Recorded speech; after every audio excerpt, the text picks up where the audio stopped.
بسم الله الرحمن الرحيم. الحمد لله رب العالمين والصلاة والسلام على سيد المرسلين وعلى آله وصحبه أجمعين ومن تبعهم بإحسان ودعا بدعوتهم إلى يوم الدين. أما بعد، فأعوذ بالله من الشيطان الرجيم. بسم الله الرحمن الرحيم. يا بني إسرائيل اذكروا نعمتي التي أنعمت عليكم وأني فضلتكم على العالمين واتقوا يوما لا تجزي نفس عن نفس شيئا ولا يقبل منها شفاعة ولا يؤخذ منها عدل ولا هم ينصرون. وإن نجيناكم من آل فرعون يسومونكم سوء العذاب يذبحون أبناءكم ويستحيون نساءكم وفي ذلكم بلاء من ربكم عظيم. وإذ فرقنا بكم البحر فأنجيناكم وأغرقنا آل فرعون وأنتم تنظرون. وإذ وعدنا موسى 40 ليلة ثم اتخذتم العجل من بعده وأنتم ظالمون ثم عفونا عنكم من بعد ذلك لعلكم تشكرون. وإذ آتينا موسى الكتاب والفرقان لعلكم تهتدون. وإذ قال موسى لقومه يا قوم إنكم ظلمتم أنفسكم باتخاذكم العجل فتوبوا إلى بارئكم فاقتلوا أنفسكم ذلكم خير لكم عند بارئكم فتاب عليكم إنه هو التواب الرحيم. وإذ قلتم يا موسى لن نؤمن لك حتى نرى الله جهرة فأخذتكم الصاعقة وأنتم تنظرون. صدق الله العظيم.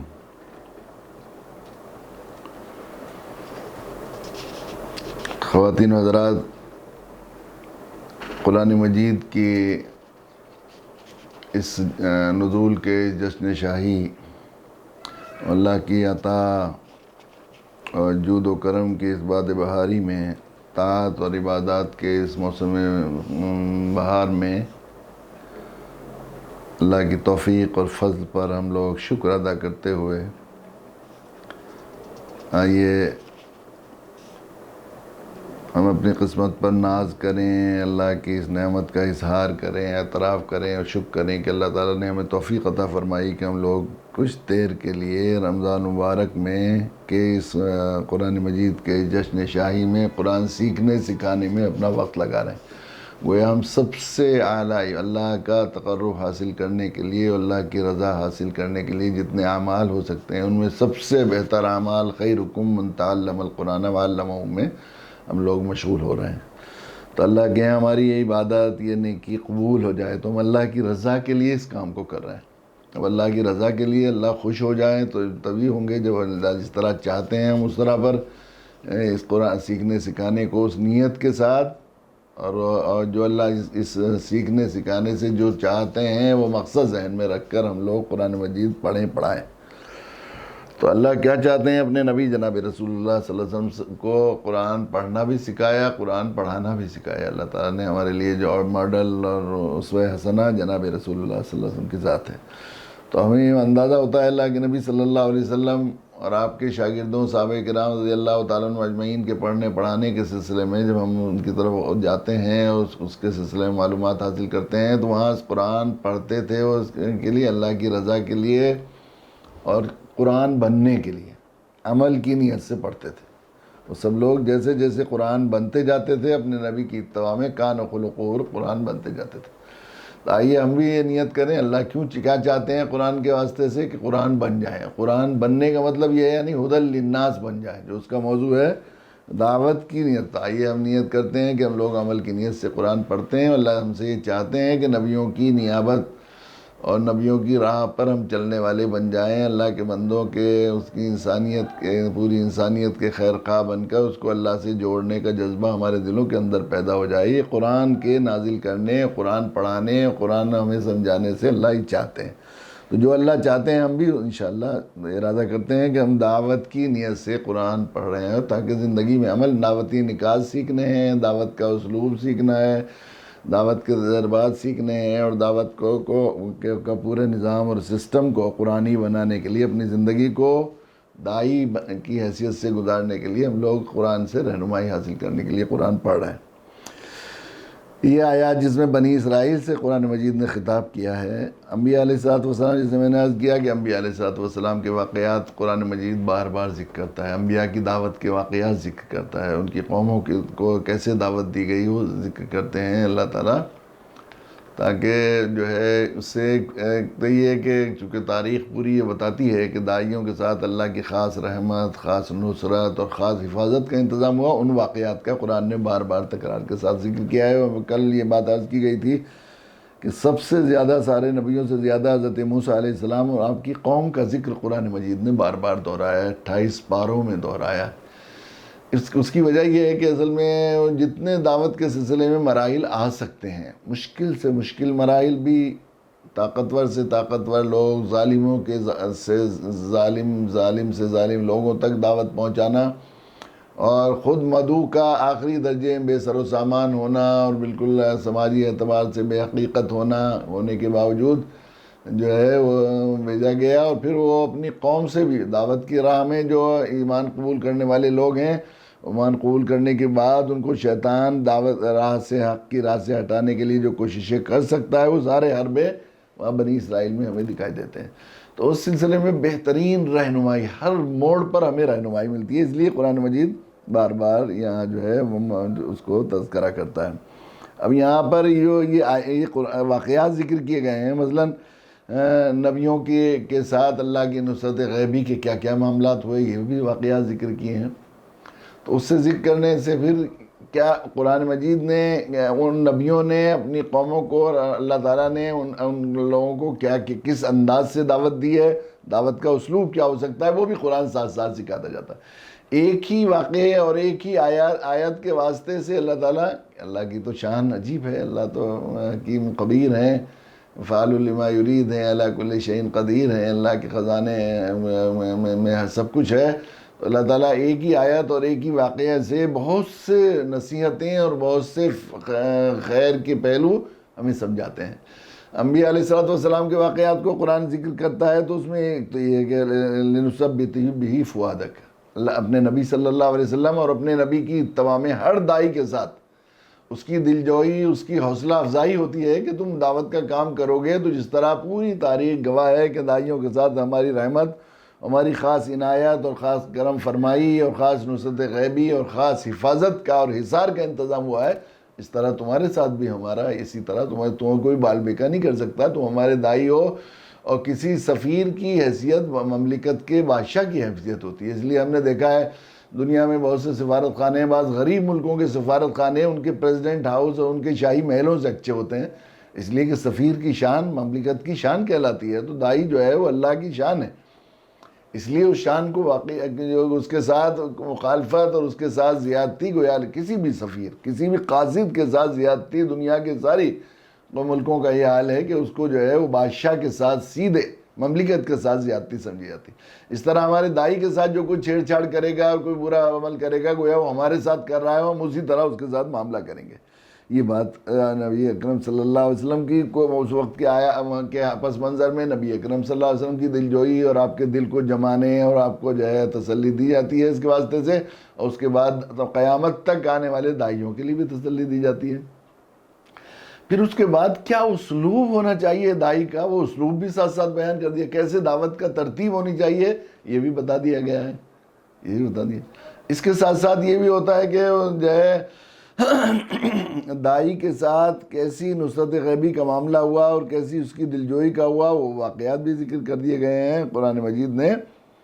پھر یہ کہ وہ احسانات جو پچھلی قوموں پر ہوئے، یا ابھی ان کے ماننے والے، ان کے فالوورز جو اپنی تاریخ پرانی وہ بیان کرتے ہیں، وہ تاریخ یہاں بنی اسرائیل کے واقعات اور تمام پچھلے انبیاء کے واقعات ذکر کر کے یہ بات بھی بنی چکے۔ اب یہاں پر دعوت دی جا رہی ہے اس قوم کو جو اہل کتاب ہے، اس میں بھی جن کو زیادہ زوم ہے اپنے اہل کتاب ہونے پر۔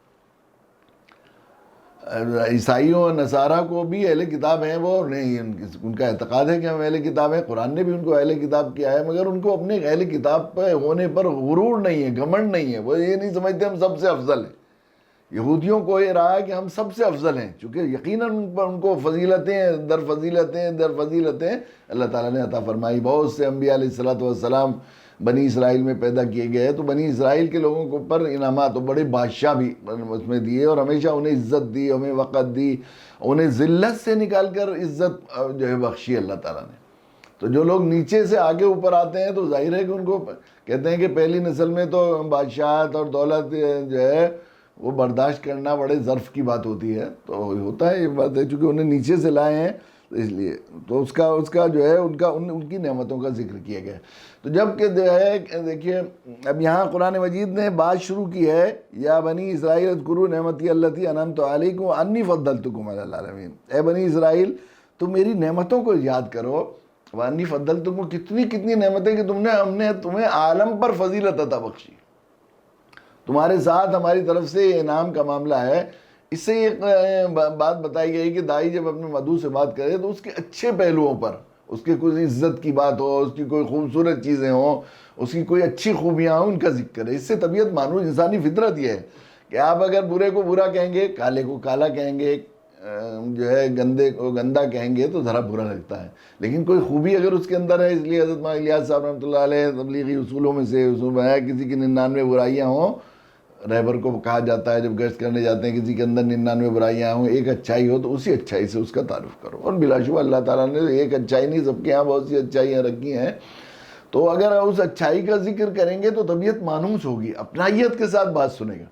اگر آپ نے کچھ تانا دے دیا اس کو، تم وہی ہو، تم نے فلاں فلاں کے ساتھ، اگر شروع میں یہ بات کی جاتی کہ تم نے اتنا انبیاء کے ساتھ ظلم کیا اور یہ کیا، یہ نہیں تھا کیا، اسلوب یہ اختیار کیا گیا سب سے پہلے اللہ تعالیٰ نے جو اللہ کے جو انعامات ہیں وہ ان کو بتائے گئے۔ ایک بات یہ بھی ہوتی ہے، انسانی فطرت یہ ہے، جب یہ معلوم ہو کہ جس آدمی کا جس ذات عالی کا یہ پیغام اور جس ذات عالی سے جوڑنے کی ہمیں بات کر رہے ہیں، اس کی بندگی کی بات کر رہے ہیں، ان کا پیغام لے کر آئے ہیں، ان کے سفیر ہیں، تو یا خود یہ آدمی جو اب مجھ سے بات کر رہا ہے یہ میرا محسن ہے، اس نے میرے باپ دادوں کے اوپر یا بڑوں کے ساتھ اس نے احسان کیا ہے، تو آدمی کے ساتھ اس کو بڑی انسیت ہوتی ہے، اور جب کسی ظاہر ہے کہ آدمی اسی آدمی کی بات کو توجہ کے ساتھ سن سکتا ہے، اسی آدمی کی بات کو دل پر لیتا ہے۔ دیکھیے ایک دو چیزیں ہیں اللہ تعالیٰ نے بنائی ہیں، ایک دماغ بنایا ہے اور ایک بنایا ہے دل۔ دل میں جذبات جنم لیتے ہیں اور دماغ میں فکر، بلا شبہ۔ تو دماغ کو متاثر کرنے کے لیے دلائل کی ضرورت ہوتی ہے، اور دل کو متاثر کرنے کے لیے محبت کی ضرورت ہوتی ہے۔ دماغ اگر متاثر ہو جائے، بعض دفعہ ایسا ہوتا ہے کہ وہ آدمی قائل ہو جاتا ہے لیکن وہ ایمان قبول کرنے کے لیے تیار نہیں ہوتا۔ بہت سے لوگ کہتے ہیں اسلامی لاجک مذہب ہے اور آپ عقلی دلائل سے اگر اسے بات کر لیں، لیکن وہ آمادہ نہیں ہوتے۔ اور کتنی مرتبہ ہم نے دیکھا ہے کہ کوئی دلائل نہیں، کچھ سمجھایا نہیں، اسلام کے بارے میں کچھ جانا نہیں، لیکن کوئی بات دل کو لگ گئی ہے، فوراً اس نے کہا کہ میں مسلمان ہونا چاہتا ہوں۔ تو اس کی وجہ یہ ہے کہ دل ہے ایڈمنسٹریٹو آفس۔ نافذ جو ہوتا ہے انسان پر قانون، وہ دل کے واسطے سے ہوتا ہے، دماغ کے واسطے سے نہیں۔ دماغ پارلیمنٹ ہے جو قانون بناتی ہے، قانون بن جانا کافی نہیں، قانون کا نفاذ اصل ہے نا۔ تو اگر اس نے اللہ کو اپنا اللہ مان لیا اور اللہ کے آگے جھکنے کا ارادہ کر لیا، تو اگر اصل عمل پر آمادہ ہوتا ہے دل، اور دل جب ہوتا ہے جب وہ مانوس ہو جائے، مانوس ہوتا ہے محبت سے، اپنائیت سے، کچھ ایسے نفسیاتی چیزیں ہوتی ہیں جن کو سمجھنا ہوتا ہے۔ تو قرآن مجید نے یہاں پر اسی نفسیاتی جو ہے انسان کی کمزوری یا خوبی کا لحاظ کرتے ہوئے بات شروع کی ہے اللہ تعالیٰ نے۔ تو ہر داعی کو بھی یہی اس کا خیال کرنا چاہیے کہ یہ آدمی کس چیز سے اپنا سمجھ کر بات کرے گا۔ اس اپنا جو کر کے سمجھ کر بات کرنے کی چیزیں ہیں، اس میں ایک زبان کی اہمیت بھی ہے، اس لیے فرمایا ما ارسلنا برسول الا بلسان قومہ لیبین لہم، ہم نے کسی رسول کو نہیں بھیجا مگر اس قوم کی زبان میں۔ لغتی قوم ہی نہیں فرمایا، ایک ہوتی ہے لغت ڈکشنری اور ایک ہوتی ہے زبان۔ اب اردو زبان ہے، ہندوستان میں بہت دور تک بولی جاتی ہے ہندی زبان، لیکن ہندی لغت الگ ہے، اور ہندی زبان میرٹھ کی الگ زبان ہے، بلند شہر کی الگ ہے، بجنور کی الگ ہے۔ 48 میل میں ماہر لسانیات کہتے ہیں کہ لہجہ اور آدمی کے جو ہے وہ اشارے بھی بدل جاتے ہیں، وہ تلفظ بدل جاتا ہے۔ میرٹھ، مظفر نگر، سہارن بالکل قریب قریب کے ہیں، لیکن میرٹھ کی کھڑی بولی ہے، مظفر نگر کی تشدید والی ہے، مشدد آباد ہے وہ بالکل۔ تو اپنے علاقے کی زبان جب آدمی سنتا ہے تو ایک مانوس ہوتا ہے، دل میں انسیت پیدا ہوتی ہے۔ کسی جگہ مجھے یاد ہے کہ میں ایک مرتبہ وہاں دبئی میں تھا، کسی بس میں بیٹھ گیا، خصوصاً چلتی بس میں، مجھے ہلنے ملنے میں ذرا کمزور آدمی ہوں، بہت بزدل، گر نہ جاؤں یہ نہ ہو جاؤں، تو زیادہ میں سفر میں ایسا وہ نہیں ہوتا آگے پیچھے ہونے کی، لیکن میں بیٹھا ہوا تھا تو پیچھے سے کسی کے تشدید کی آواز آئی۔ ہمارے یہاں مظفر نگر میں آٹے کو آٹا، روٹی کو روٹی، لوٹے کو لوٹا، تو ایسا کوئی بولے ہاں بھیا سنیے کیا، کوئی ایسی تشدید کی آواز آئی، تو بے اختیار اٹھ کر میں پیچھے چلا گیا۔ تو مجھے خیال آیا کہ اللہ اسی لیے آپ نے تمام انبیاء کو ان کی قوم کی زبانوں میں بھیجا، لنگوسٹک زمانوں میں بھیجا. تو ان سے انسیت. تو اس سے معلوم ہوا کہ دائی کو ہمیشہ وہ اسباب تلاش کرنے چاہیے کہ مدعو مانوس ہو کر دل کے قریب اس کے جا کر آدمی بات کرے. تو یا بنی اسرائیل ہے. ایک تو یہ ہوا کہ اللہ تعالیٰ نے وہ انعامات بتائے. پھر اللہ تعالیٰ نے یہ بھی بتایا کہ ہم نے تمہیں فضیلت عطا. تمہیں انہیں یہ نہیں کہا کہ تم تو گئے گزرے ہو, سنو بے ہماری بات, ہم اتنے بڑے آدمی آئے, یہ نہیں کہا. اللہ بات کروا رہے ہیں, اللہ کہہ رہے ہیں, لیکن اللہ نے ان کی فضیلت بیان کی, ان کی عزت نفس کا خیال کیا. تو مدعو کی عزت نفس کا خیال کرتے ہوئے جب بات کرے گا تو وہ مانوس ہوگا. یہ واتقوا یوما لا تجزی نفس عن نفس شیئا ولا یقبل منہ, معروف کی دعوت کو دیا, تامرون بالمعروف وتنہون عن المنکر, یعنی مانوس جس کو جان کر اجنبیت محسوس نہ ہو, جس سے اجنبیت محسوس نہ ہو, اس کی دعوت دی گئی ہے. تو وہ اجنبیت ختم کر کے دعوت دی گئی ہے. اور پھر وہ واتقوا یوما لا تجزی نفس عن نفس شیئا ولا یقبل منها شفاعۃ ولا یؤخذ منها عدل ولا هم ينصرون. انسان چونکہ مطلبی ہے, اور اسے جب یہ معلوم ہو جائے, کیسا بھی آدمی ہو, اگر اسے یہ معلوم ہو جائے کہ کسی جو ایسے وقت میں یہ شخص میرے کام آ سکتا ہے جب میں بہت مشکل میں پھنسا ہوا ہوں گا, جب اس وقت ہوگا تو آدمی بس فوراً اس سے چپک جاتا ہے, اس سے مانوس ہو جاتا ہے, اسے اپنا سمجھتا ہے. یہ انسان کو یہ رکھا ہے اللہ تعالیٰ نے. تو دوسری چیز یہ فرمائی کہ اس دن سے بٹو, دیکھو ایک دن تم پر ایسا آنے والا ہے, واتقوا یوما لا تجزی نفس عن نفس شیئا ولا یقبل منها شفاعۃ ولا یؤخذ منها عدل ولا هم ينصرون. تم جو ہے وہ اس دن سے ڈرو جس دن کوئی شخص بھی کسی کے کچھ کام نہ آئے گا, نہ کسی کی کوئی سفارش قبول ہوگی, نہ کسی قسم کا بدلہ لیا جائے گا, نہ کوئی مدد پہنچے گی, کوئی مددگار بھی نہیں ہوگا. پیسے دے کر آدمی وہ کر لیتا ہے, تو اگر پوری کائنات کی دولت دے کر آدمی اپنی جان چھڑانا چاہے گا تو نہیں چھڑا سکے گا. عزیز و رشتہ دار وہاں اپنی نفسی کا عالم ہوگا, عزیز بھائی بہن, یوم یفر المرء من اخیہ وامہ وابیہ وصاحبتہ وبنیہ لکل امرئ منہم یومئذ شأن یغنیہ. قرآن نے نقشہ کھینچا ہے کہ ماں بھی پہچاننے سے منع کر دے گی, باپ بھی پہچاننے سے منع کر دے گا. ایک نیکی کی ضرورت ہوگی تو تم اس دن سے ڈرو.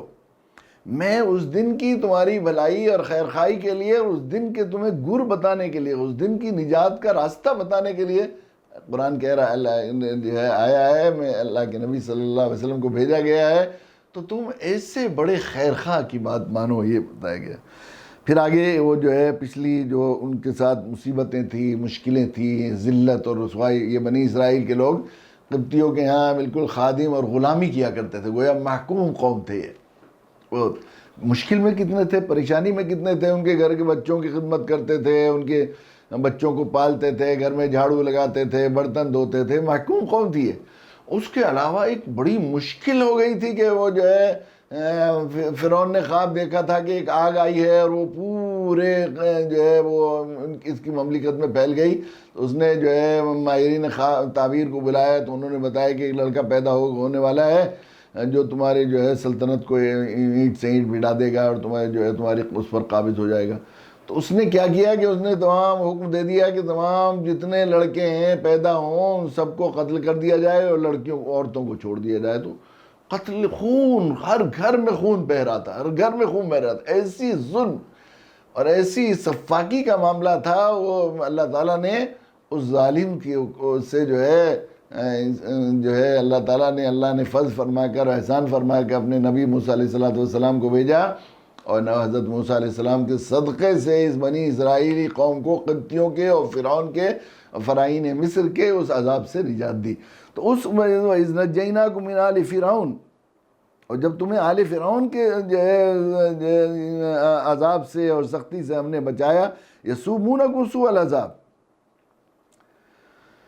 کہ وہ تمہیں بڑا عذاب دیتے تھے, برا, یسومونکم سوء العذاب, بہت ہی برا عذاب تھا, بہت زیادتی تھی. یذبحون ابناءکم, تمہارے بیٹوں کو ذبح کرتے تھے, ویستحیون نساءکم وفی ذلکم بلاء من ربکم عظیم, اور وہ تمہارے رب کی طرف سے تم پر ایک بہت بڑی آزمائش اور بڑا امتحان تھا, جس سے تو اس نعمت کا ذکر فرمایا. جب احسان کا آدمی کو بتایا جائے کہ فلاں احسان کیا, فلاں احسان ہوا, تو آدمی مانوس ہوتا ہے.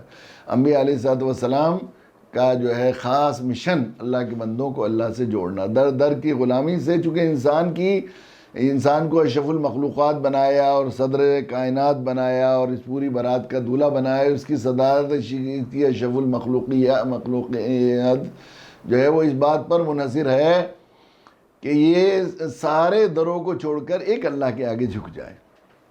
اس اللہ سے تعلق قائم کرے، یہ اس کی عزت ہے۔ ہر در پر جھکنے میں اس انسان کے لیے ذلت ہے۔ صرف ایک در ہے اللہ کے ذات عالی کا کہ اس پر جتنا جھکے گا یا اور جتنا سوال کرے گا اتنی اس کی عزت ہوتی ہے۔ تو اللہ کو دیکھیے، یہ بات سمجھ لیجئے، نہ اللہ کو ہماری توحید کی ضرورت ہے، نہ اللہ کو ہماری بندگی کی ضرورت ہے۔ اللہ تعالیٰ کی ذات تو بے نیاز ہے۔ ساری کائنات کے لوگ کافر مشرک ہو جائیں، دنیا میں ایک بھی ایمان والا نہ رہے، تو اللہ کی شان اور کبریائی میں کوئی ذرہ برابر عظمت میں کمی آنے والی نہیں۔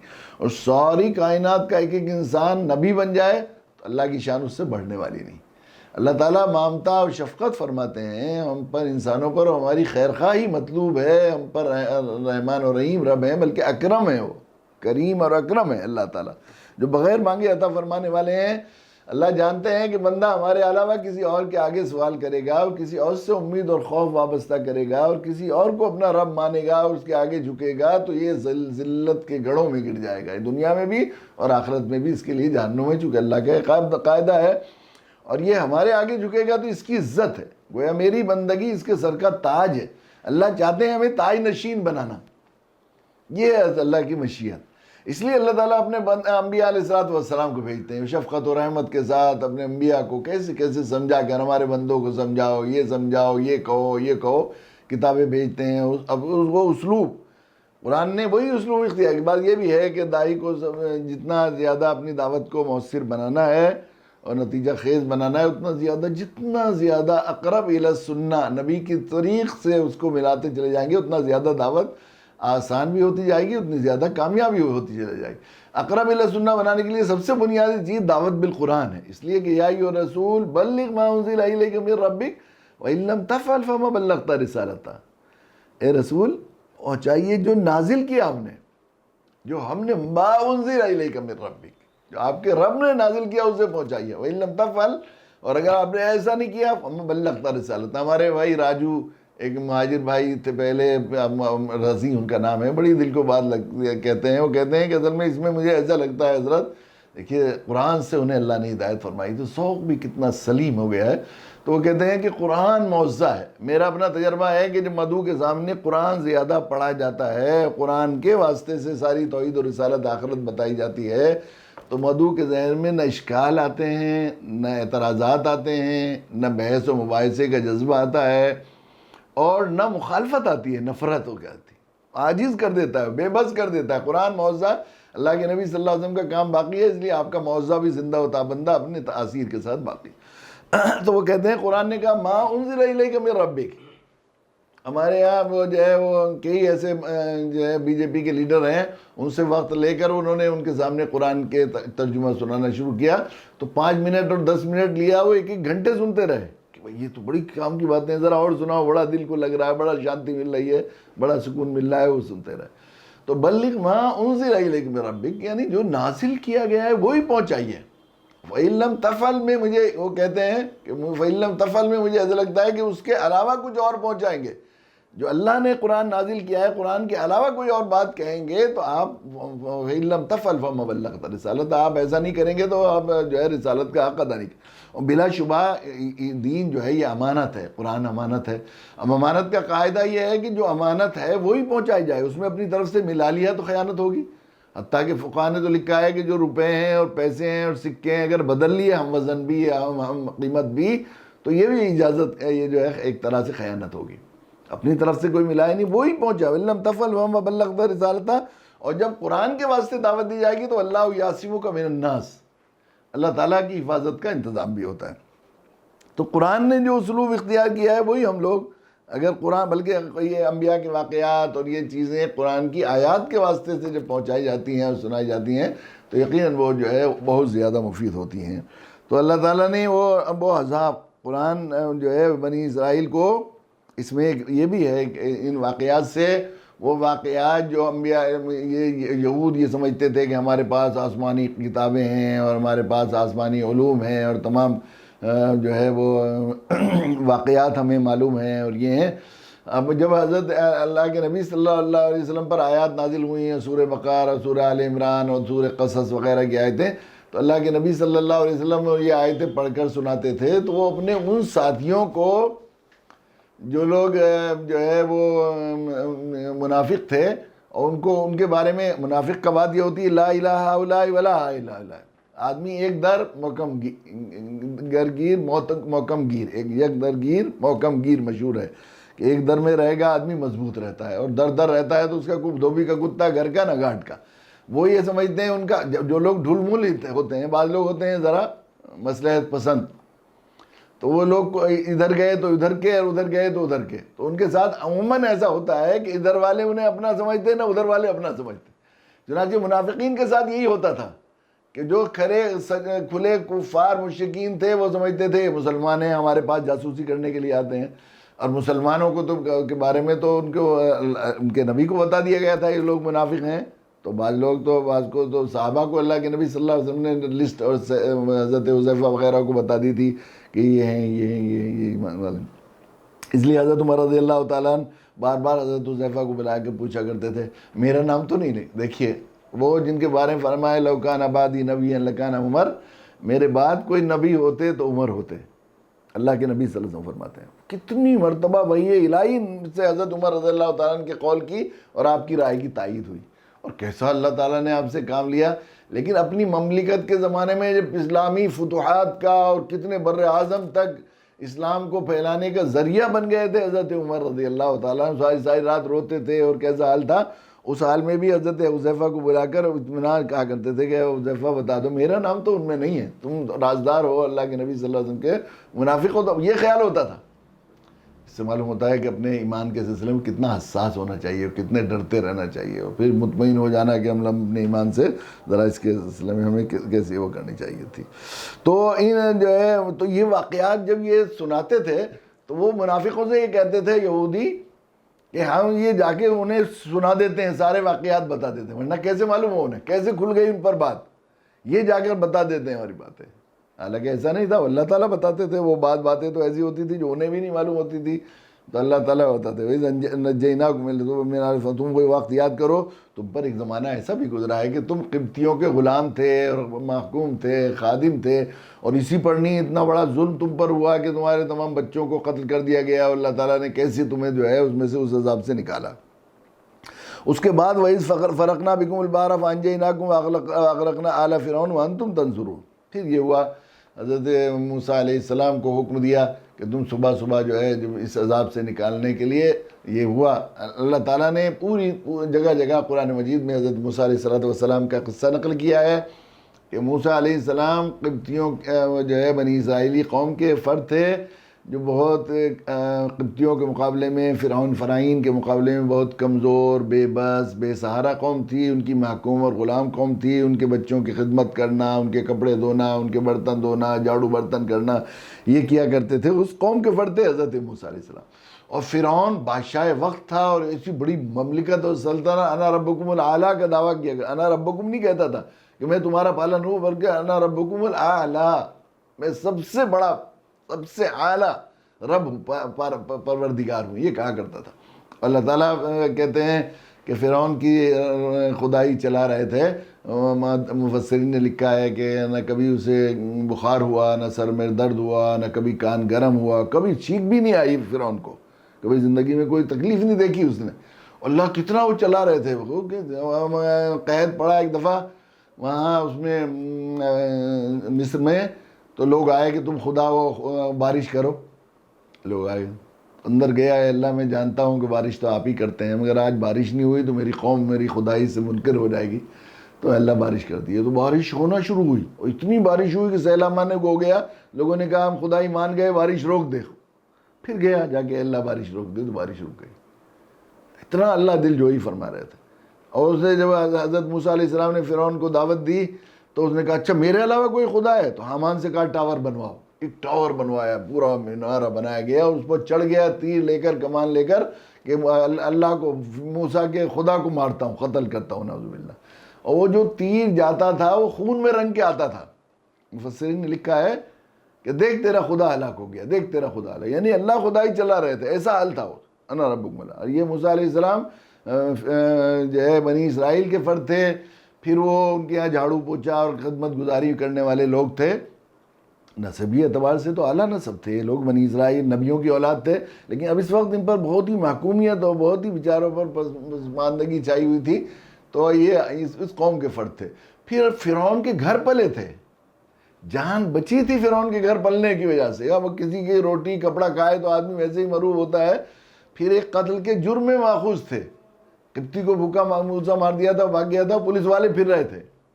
اب 302 کا مقدمہ ہو، پولیس والے پھر رہے ہو تو کیسے ڈرتا ہے آدمی۔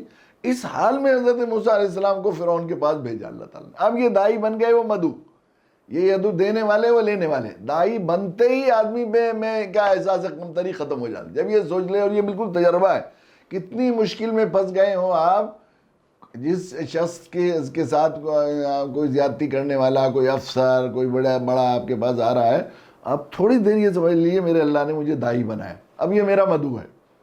ضروری نہیں کہ مسلمان ہے تو آپ مدعو نہیں بن سکتا، مسلمان ہے تو آپ اسے دعوت کے لیے آپ تیار کر سکتے ہیں، کوئی خیر کا کام وہ نہیں کرتا تو کرے، آپ نے آپ کو دائی سمجھیں گے، مدعو سمجھیں گے تو فوراً ایسا، بالکل یہ نفسیاتی بات ہے، بالکل زندگی کا تجربہ ہے، جس وقت آپ دائی سمجھ لیں گے کہ میں دائی ہوں، فوراً آپ کو ایسا پتہ لگے گا جیسے جو ہے اکھاڑے میں سے نیچے والا پہلوان داؤ بدل کر اوپر آ گیا، تو پھر جو اس کی کیفیت ہو جاتی ہے بالکل ایسی کیفیت ہو جائے گی۔ یہ دعوت کو اللہ تعالیٰ نے رکھا۔ تو حضرت موسیٰ علیہ السلام کے ساتھ اور آپ کی قوم کے ساتھ یہی معاملہ ہوا۔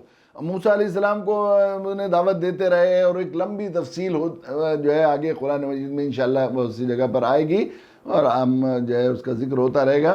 لیکن جب دعوت کی اتمام حجت ہو گئی تو کیا ہوا؟ اللہ کا قاعدہ یہ رہا، سارے نبیوں کے واقعات اس لیے بتاتے ہیں، جب تک نبی دعوت دیتے رہتے ہیں اور مدعو کی طرف سے زیادتی ہونے کے بجائے سنی انسنی ہوتی رہتی ہے، تھوڑی بہت، یعنی ذاتی طور پر وہ کرنے کی وجہ سے اس کو دبانے کی، اور اس کی دعوت کو مغلوب کرنے کی، اور اس کو دعوت کو مغلوب کرنے کی، اور بات کو رد کرنے کی جو ہے کوششیں ہوتی رہتی ہیں، اس وقت تک اللہ کی طرف سے داعیوں کی حوصلہ افزائی ہوتی رہتی ہے، ان کو سمجھاتے جاتا رہتا ہے، اور ان کی حوصلہ افزائی ہوتی ہے، اور پھر ان کو وسائل دیے جاتے ہیں، ان کو دعوتی حکمت سکھائی جاتی ہے، دعوتی اسلوب سکھایا جاتا ہے، یہ سب ہوتا رہا حضرت موسیٰ علیہ السلام۔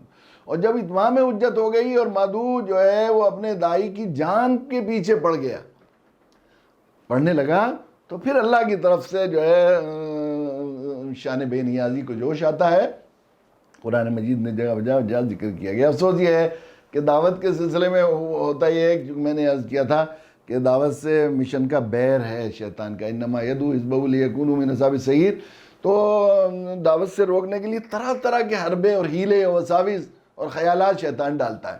ان خیالات میں ایک خیال یہ بھی ہے کہ حق آئے گا تو باطل اس کے مخالفت کھڑا ہو جائے گا، باطل سینہ سپر ہو جائے۔ باطل سینہ سپر نہیں ہوگا، جاء الحق وزاق الباطل ان الباطل کان زہوقا۔ قرآن کہتا ہے کہ حق آیا تو باطل بھاگا، باطل تو بھاگنے کے لیے، باطل میں ہمت ہوتی نہیں ٹھہرنے کی۔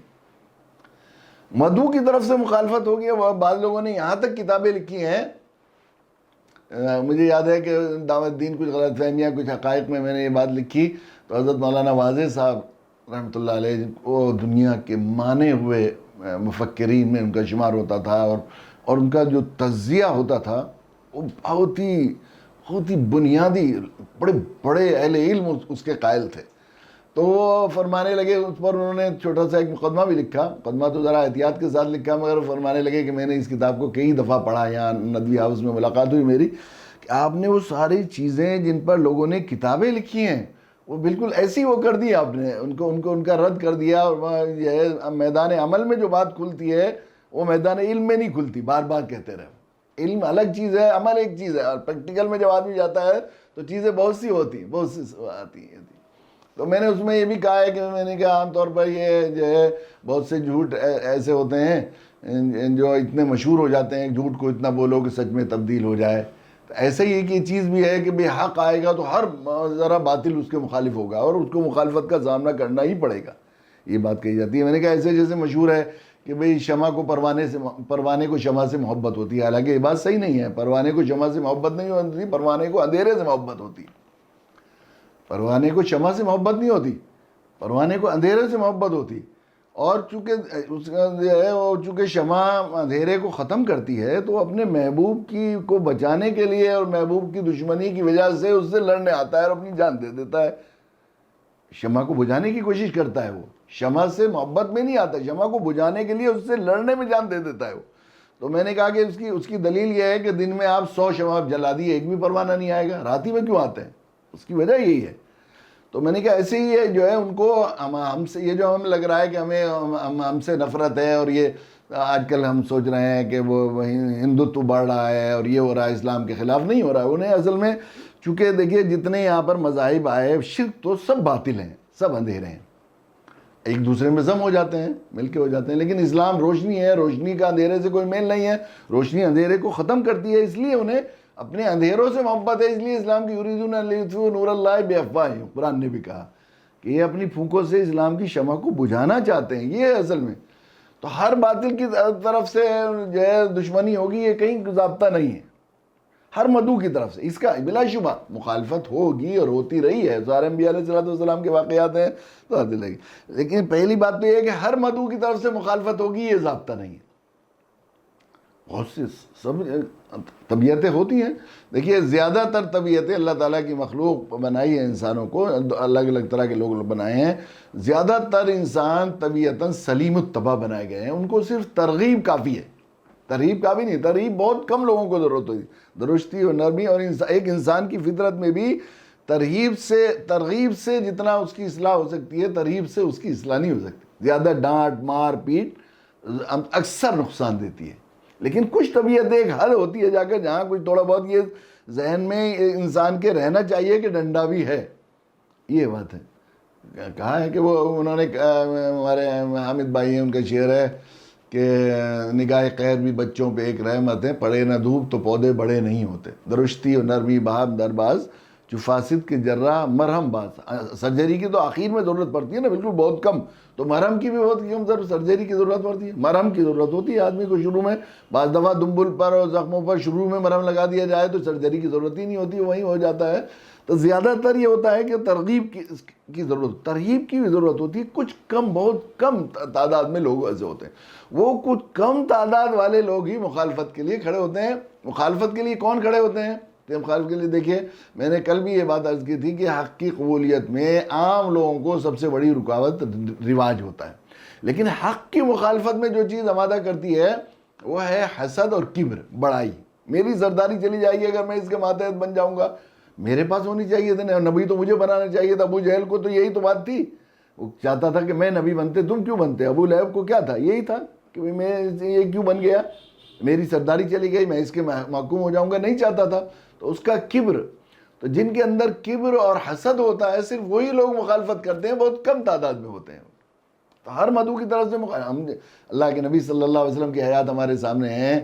1.25 لاکھ صحابہ تو وہ تھے جو آپ کے ساتھ حج میں شریک تھے. 1.25 لاکھ صحابہ، ان میں سے جن لوگوں نے مخالفت کی وہ 5 منٹ بھی نہیں لگیں گے میں فہرست بنا بیان کرنا شروع کروں گا. 5 منٹ بھی. عشرہ خلفائے راشدین میں حضرت عمر رضی اللہ تعالیٰ عنہ نے ایک دن کے لیے نکلے، صرف پہلا دن تھا وہ جو مخالفت کے لیے نکلے، اسی روز دار ارقم جا کر غلام بن گئے. عشرہ مبشرہ میں کسی نے مخالفت نہیں کی حضرت عمر رضی اللہ تعالیٰ عنہ کے.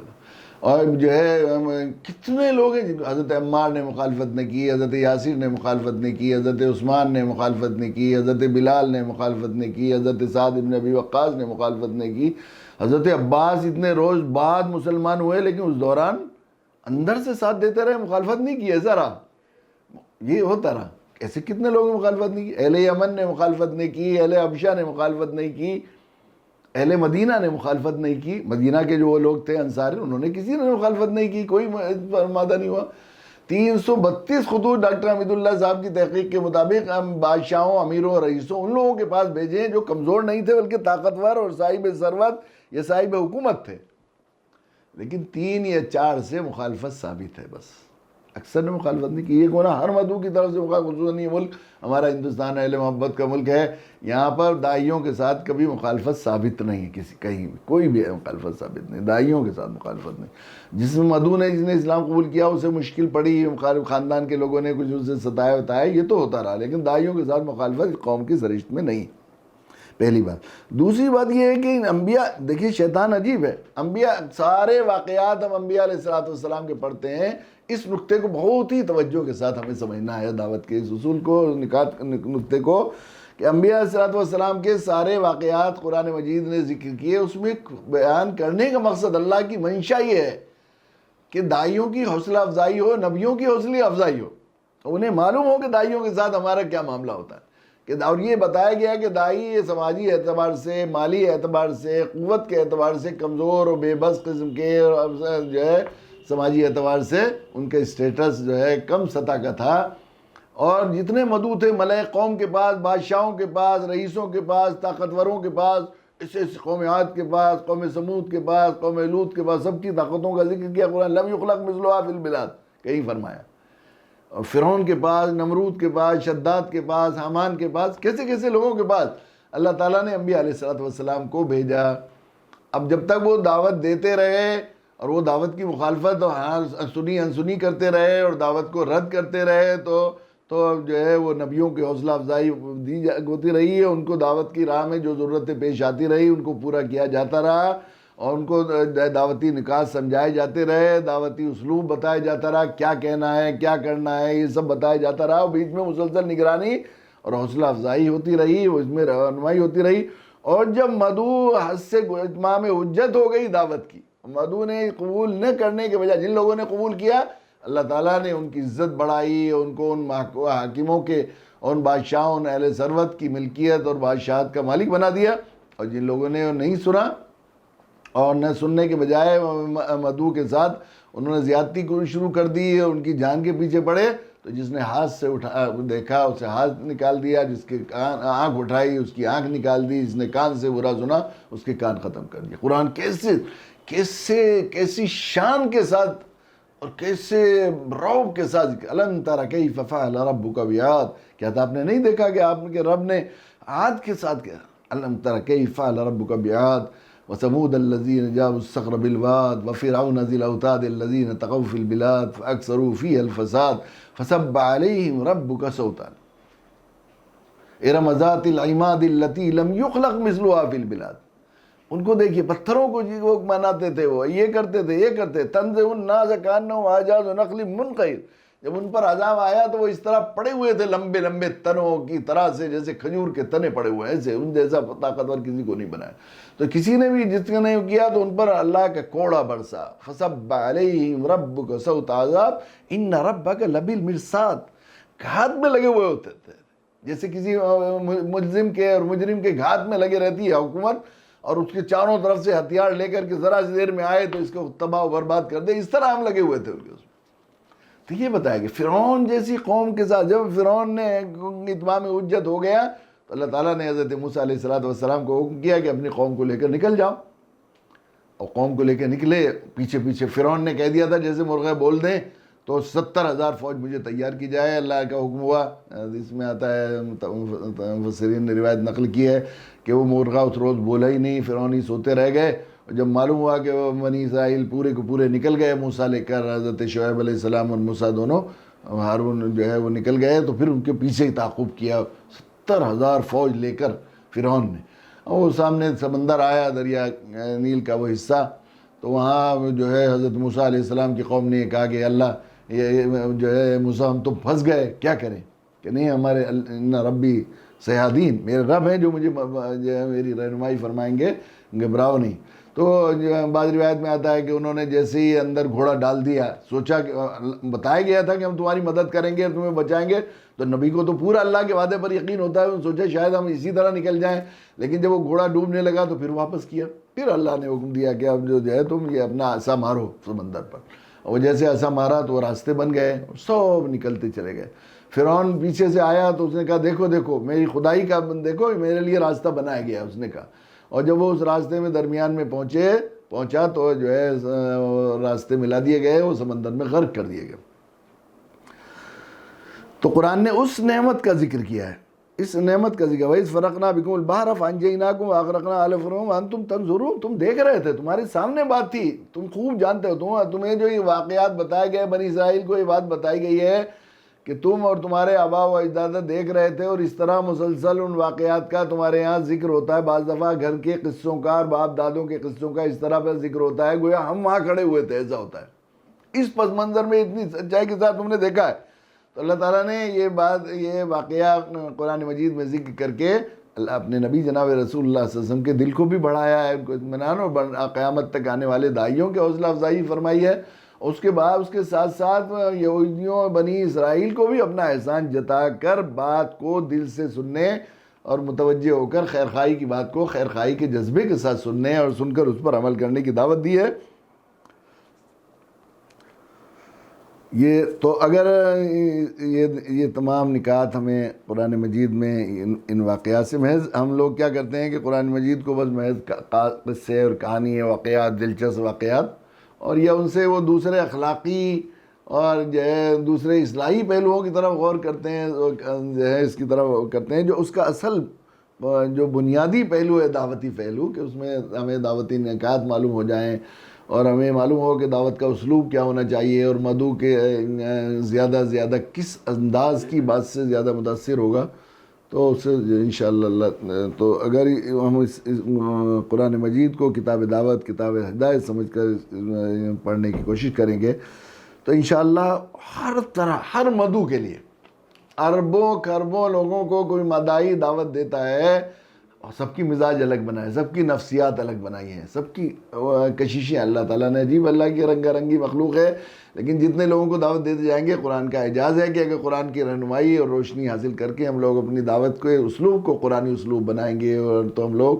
قرآن سنت سے جتنا اپنی دعوت کو مانگ کرتے چلے جائیں گے، تو ان تمام واقعات میں ہمیں بہت ہی خوبصورت اور بہت ہی پیاری رہنمائی ہمیں عطا ہوگی۔ اللہ تعالیٰ ہمیں توفیق عطا فرمائے کہ ہم ان واقعات سے وہ صحیح سبق حاصل کریں، اور قرآن مجید کو دعوت کی نیت سے اللہ کی منشا اور اللہ کی مرضی کے مطابق قرآن بننے کی نیت سے پڑھیں۔ وآخر دعوانا الحمدللہ رب العالمین۔